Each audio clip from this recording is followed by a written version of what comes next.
आइए दोस्तों देखते हैं झारखंड से झारखंड एसआई, झारखंड सीजीएल, झारखंड के जो भी एग्ज़ाम है सारे एग्ज़ाम के लिए वीवीआई क्वेश्चन है। और अभी झारखंड से बहुत सारा फॉर्म आने वाला है, ठीक ना, उसके लिए भी इम्पोर्टेंट है, मोस्ट इम्पोर्टेंट ये सारा क्वेश्चन है। आइए देखते हैं, प्रैक्टिस सेट हम लोग करेंगे, ठीक ना, धीरे धीरे हम लोग करेंगे। पहले समान अध्ययन के क्वेश्चन हम लोग कर लेते हैं, उसके बाद एक से कोशिश करेंगे एक सेट को 4 वीडियो में कंप्लीट करने का। सेट 1 को 4 वीडियो में कंप्लीट कर देंगे, ठीक ना। साइंस हो जाएगा, मैथ हो जाएगा, रीजनिंग हो जाएगा और झारखंड जीएस हो जाएगा। और जो छोटा छोटा टॉपिक बचेगा उसको भी धीरे धीरे हम लोग कंप्लीट करेंगे। आइए पहला क्वेश्चन देखते हैं। पहला क्वेश्चन क्या है?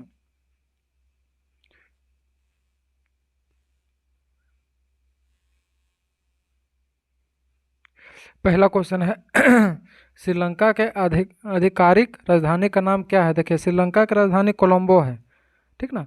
कोलंबो तो है, लेकिन जो आधिकारिक राजधानी है ना, वो कोलंबो नहीं है। श्रीलंका की राजधानी कोलंबो है, लेकिन आधिकारिक राजधानी कोलंबो नहीं है। आधारिक राजधानी कौन है? ये आपका बी नंबर है, श्री जयवर्धन ने पूरा कोटे। ये बी नंबर आपका ऑप्शन क्या है? सही है। कब ये बना था? देखिए, कोलंबो को श्रीलंका की कार्यकारी राजधानी है, न्यायिक राजधानी का दर्जा प्राप्त है, ठीक ना। लेकिन जो श्री जयवर्धने पूरा कोटे है, वो श्रीलंका के आधारिक राजधानी का दर्जा प्राप्त है। इसलिए आंसर क्या हो जाएगा? इसका सही आंसर ये बी हो जाएगा, option number B. Next question है, अगला क्वेश्चन। अगला क्वेश्चन क्या है? भूटान की राष्ट्रीय भाषा कौन सी है? देखिए, भूटान की राष्ट्रीय भाषा कौन है? भूटान की राष्ट्रीय भाषा कौन है? जोंगखा। भूटान की राष्ट्रीय राष्ट्रीय भाषा कौन है? जोंगखा। ऑप्शन नंबर ए आपका सही है, जोंगखा, ठीक ना। लेकिन भूटान का राष्ट्रीय भाषा तो जोंगखा हो गया। और भूटान की राजधानी कहाँ है? भूटान की अगर राजधानी पूछेगा तो भूटान की राजधानी आपका क्या कहाँ है? थिम्पू। भूटान की राजधानी क्या है? थिम्पू, THIMPU, थिम्पू। और इसका जो मुद्रा क्या चलता है जी? मुद्रा भी याद रखिएगा, क्या मुद्रा भी पूछता है। भूटान की मुद्रा क्या है? न्यू न्यूगु लाइट्रम, न्यूगु लाइट्रम है जापान की मुद्रा। जापान बोलते हैं भूटान की मुद्रा, ठीक ना। नेक्स्ट क्वेश्चन है अगला। किस देश के लिए किस देश के वर्ष 2022 में अंडर 19 विश्व कप क्रिकेट का खिताब जीता है? मतलब 2022 में अंडर 19 कौन सा देश का खिताब जीता था? तो कौन सा जीता था? तो भारत जीता था, ठीक ना। ये भारत जीता था, क्रिकेट का खिताब भारत ने जीता था, भारत। तो जो अंडर 19 जीता था, तो उसमें कप्तान कौन, भारत के कप्तान कौन था? यश धूल। यश धूल की अगुवाई में भारतीय अंडर 19 क्रिकेट टीम की जीता था। और ये कहाँ का खेला हुआ था? ये इंग्लैंड, इंग्लैंड मतलब ये जो हुआ था वो इंग्लैंड को 4 विकेट से हराया था, ठीक ना। इंग्लैंड को कितना विकेट से हराया था? 4 विकेट को, इंग्लैंड को 4 विकेट से हराया था। अगला क्वेश्चन है, वर्ष 2021 के लिए किस भारतीय मॉडल को मिस यूनिवर्स का खिताब दिया गया था? देखिए, जो 21 में हुआ था, वो 2021 में किस भारतीय को मिस वर्ल्ड के लिए, मिस यूनिवर्स के लिए खिताब दिया गया था? तो कौन से भारतीय लेडी थी? तो वो थी Harnaaz Kaur Sindhu. Option number B आपका सही है, हरनाज कौर सिंधु, ठीक ना। देखिए, सबसे पहले भारत में किसको मिला था? ये लारा दत्ता को मिला था, ठीक ना। लारा दत्ता को मिला था ना। तो लारा दत्ता कब मिला था? लारा दत्ता को कब मिला था? ये 2000 में ईस्वी में मिला था, ठीक ना, 2000 ईस्वी में। उसके बाद कब मिला? इसको मिला है हरनज कौर सिंधु को मिला है 2021 में। सोचिए, 21 साल के बाद मिला है इसको। आइए अगला क्वेश्चन। हो मुंडारी निकोबारी खासी खड़िया भाषा किस भाषा समूह में आते हैं? तो किस भाषा समूह में आते हैं? तो ये ऑस्ट्रियो समूह में आते हैं। ऑप्शन नंबर सी आपका करेक्ट हो जाएगा, ऑस्ट्रियो समूह में आते हैं, ठीक ना, ऑप्शन नंबर सी।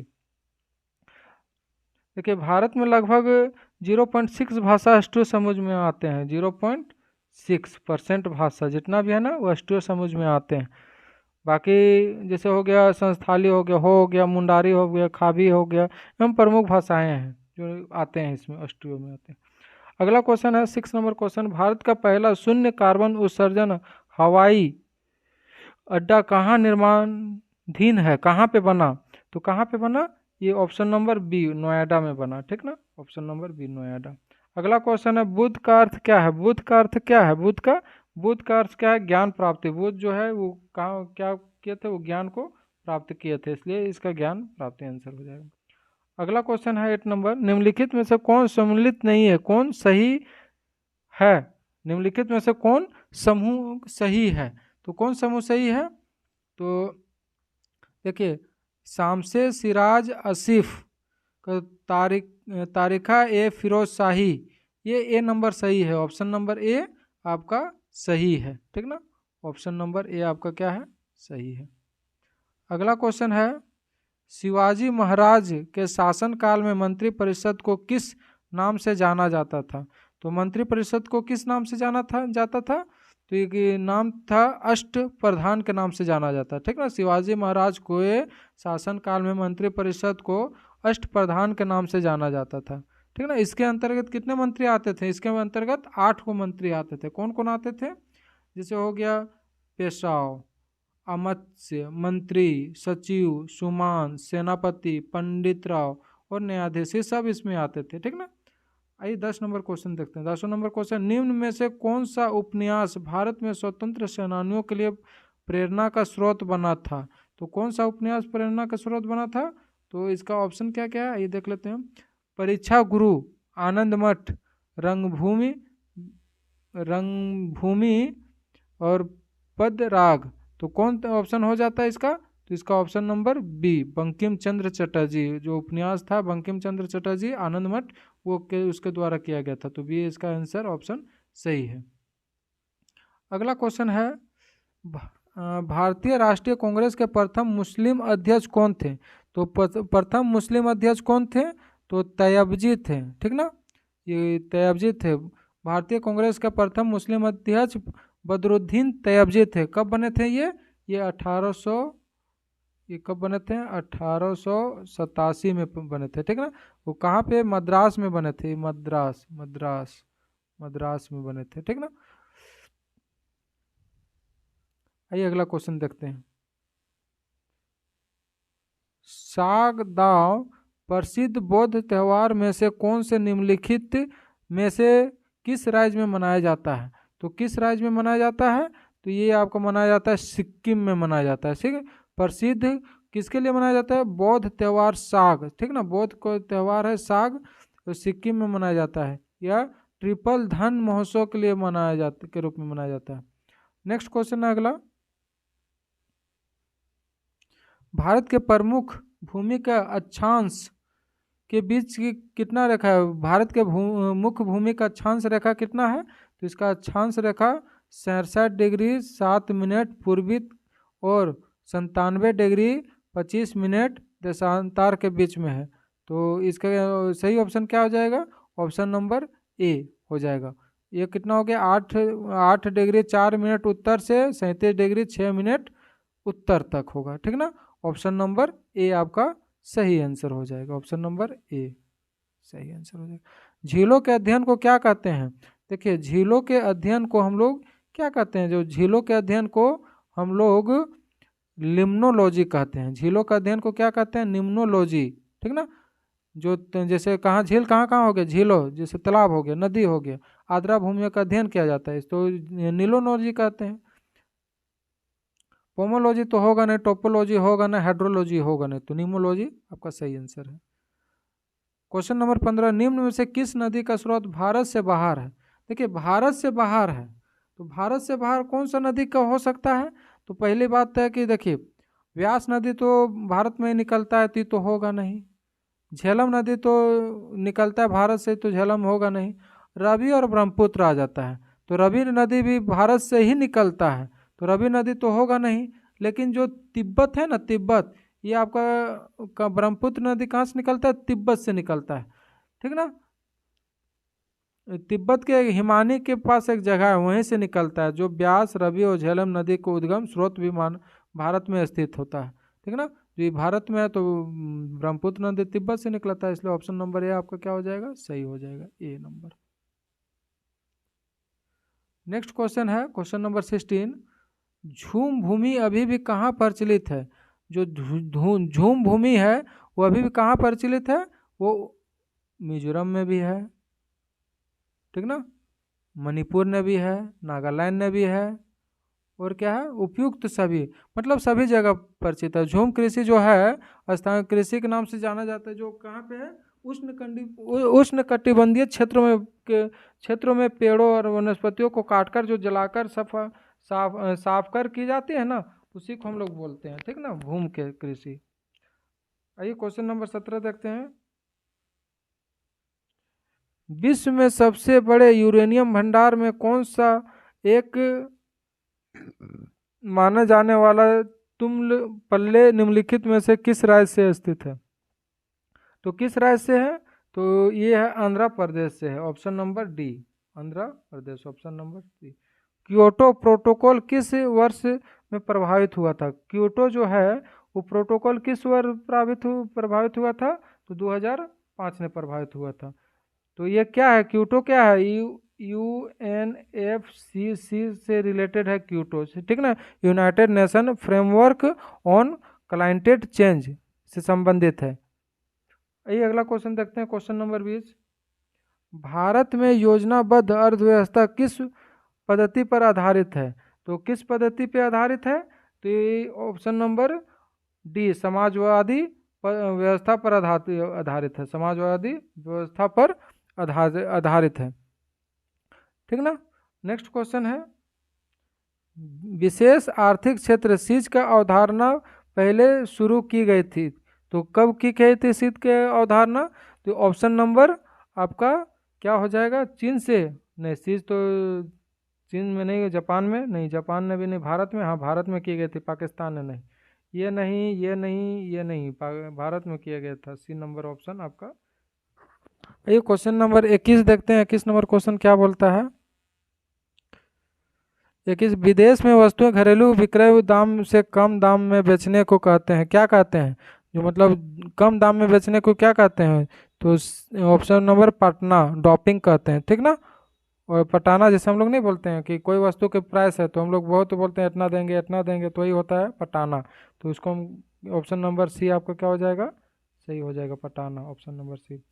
कौन सा देश में कौन सा 3 वर्ष की अवधि को योजना अवकाश के रूप में माना जाता है? तो देखिए योजना अवकाश, योजना कब से चालू हुआ था?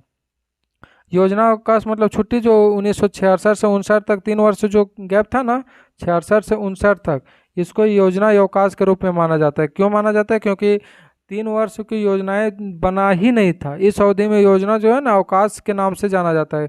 ये VVI क्वेश्चन है, मोस्ट VVI क्वेश्चन, सबसे इंपॉर्टेंट क्वेश्चन है, ये बहुत बार एग्जाम में पूछा हुआ क्वेश्चन है।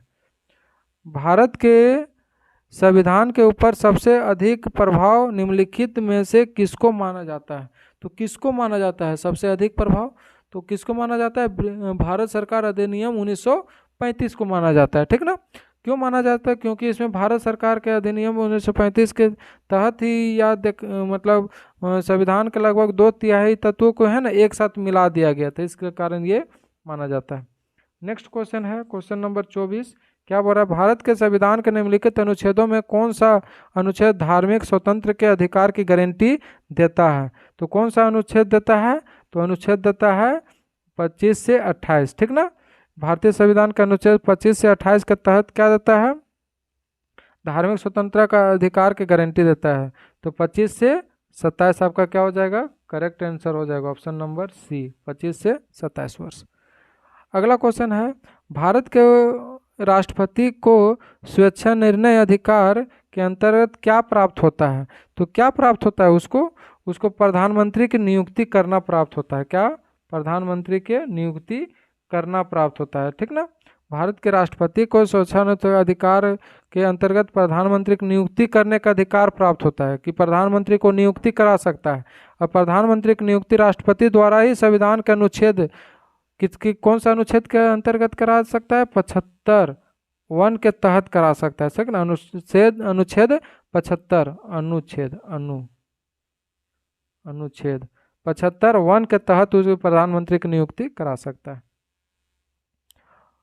अगला क्वेश्चन है, भारतीय संविधान के किस संशोधन अधिनियम द्वारा पंचायती राज व्यवस्था को संवैधानिक दर्जा प्राप्त है? तो कौन सा अधिनियम को पंचायती राज का दर्जा प्राप्त है? तो अधिनियम 73 को प्राप्त है, ठीक ना, option number C, option number C 73 के, ठीक। क्यों क्यों प्राप्त है? क्योंकि भारत के संविधान में 73 संविधान संशोधन जब हुआ था ना, 73 संविधान के संशोधन, उसमें भाग 9 से जोड़कर पंचायती राज व्यवस्था को, और पंचायती राज व्यवस्था किसके एथिक में आया था, अंडर में आया था, बलवंत राय कमीशन के अंडर में आया था। उस समय से संवैधानिक दर्जा इसको प्राप्त हो गया। और जब 73 से जो 74 संविधान संशोधन हुआ, मतलब 9A को जोड़कर नगर पालिका को संविधान के दर्जा से प्राप्त करा दिया, ठीक ना, नगर पालिका को इसी में प्राप्त करा दिया गया। अगला क्वेश्चन है, फेयरलेस गवर्नेंस नामक पुस्तक का लेखक कौन है? जो फेयरलेस है ना, फेयरलेस नामक पुस्तक का लेखक कौन है? तो कौन है इसका लेखक? तो लेखक है किरण बेदी है, ठीक ना, किरण बेदी, ऑप्शन नंबर आपका बी, किरण बेदी, ठीक।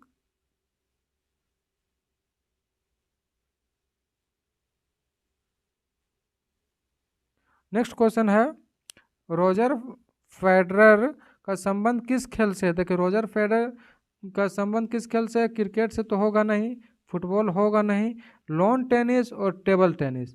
तो बताइए, लॉन टेनिस होगा कि टेबल टेनिस होगा? तो टेबल टेनिस तो होगा नहीं, लॉन टेनिस होगा, ऑप्शन नंबर सी आपका सही आंसर है। अगला क्वेश्चन आइए, 29 नंबर क्वेश्चन देखते हैं, भारत में सामुदायिक विकास कार्यक्रम की शुरुआत कब हुआ था? कब हुआ था सामुदायिक विकास कार्यक्रम की शुरुआत? तो ये हुआ था 2 अक्टूबर 1952 में हुआ था। कब हुआ था? 2 अक्टूबर 1952 में हुआ था। भारत में सामुदायिक विकास का कार्यक्रम 2 अक्टूबर 1900 भारत में हुआ था। और इसका सबसे पहले कहाँ हुआ था? ये अमेरिका की सहायता से भारत में लागू हुआ था, जो अमेरिका की सहायता से भारत में लागू हुआ था 2 अक्टूबर 1952 ईस्वी को, 2 अक्टूबर 1952, ऑप्शन नंबर डी आपका सही आंसर होगा। झारखंड भारत के किस भाग में स्थित है? देखिए, झारखंड जो है भारत के पूर्वी भाग में स्थित है, ठीक ना, या पूर्वी भाग में स्थित है और उत्तरी गोलार्ध पे स्थित है। और इसका आकृति क्या है? झारखंड का आकृति किस तरह? झारखंड का फिगर आप लोग देखे होंगे तो इस तरह है, ठीक ना, इस तरह बना हुआ है झारखंड का। तो ये चतुर्भुज आकार के है, ठीक ना, और ये किस स्थिति में है? पूर्वी भाग में स्थित है। तो ऑप्शन नंबर ए आपका सही होगा, ठीक। चलिए ठीक है, अगला क्वेश्चन देखेंगे हम लोग समान विज्ञान का, ठीक ना। चलिए ठीक है, थैंक यू।